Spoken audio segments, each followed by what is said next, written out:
Coucou mes intellos. Le conflit en Russie ne s'arrêtera pas de sitôt.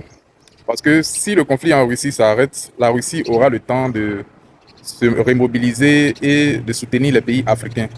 La Russie aura le temps de déployer ses moyens pour le soutien des pays africains qui aspirent pleinement à leur indépendance, tels que les pays de l'AES et certains pays qui ont des velléités d'indépendance, tels que le Tchad, le Sénégal et certains autres pays qui veulent se débarrasser du néocolonialisme français. Donc, vous verrez que le conflit russo-ukrainien sera artificiellement prolongé. Ça va continuer indéfiniment. Parce que les gens savent que l'Afrique regorge des matières, des ressources minérales rares, le lithium, hein, et le coltan et tout ça. Vous avez vu l'accord unique qui a été signé entre le Congo et le Rwanda. C'est une balkanisation de l'Afrique qui est en jeu. L'enjeu même, c'est la balkanisation de l'Afrique. Mais pour balkaniser l'Afrique, il faut éloigner l'Afrique de toute velléité de souveraineté. Donc, il faut éloigner l'Afrique de son principal sponsor, de son principal soutien militaire qui est la Russie.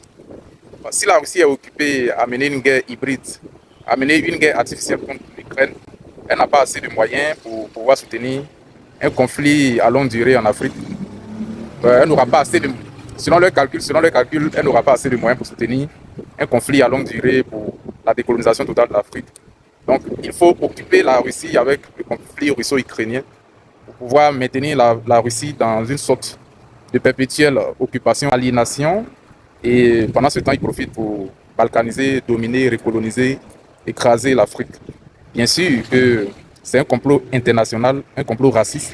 Ce n'est pas seulement l'Occident, toute la Ligue arabe, tous les pays arabes également. Quel est notre seul tort? La couleur de notre peau. Et nous devons résister et soutenir des initiatives panafricanistes ainsi pour aller de l'avant. À ce sujet, j'ai deux bons livres, deux bels ouvrages qui sont disponibles que vous pouvez acheter et lire. Autodétermination des peuples noirs et Terrorisme en Afrique, nouvelle guerre de colonisation. Des livres qui sont très intéressants et qui vous expliquent clairement la géopolitique. Gafi.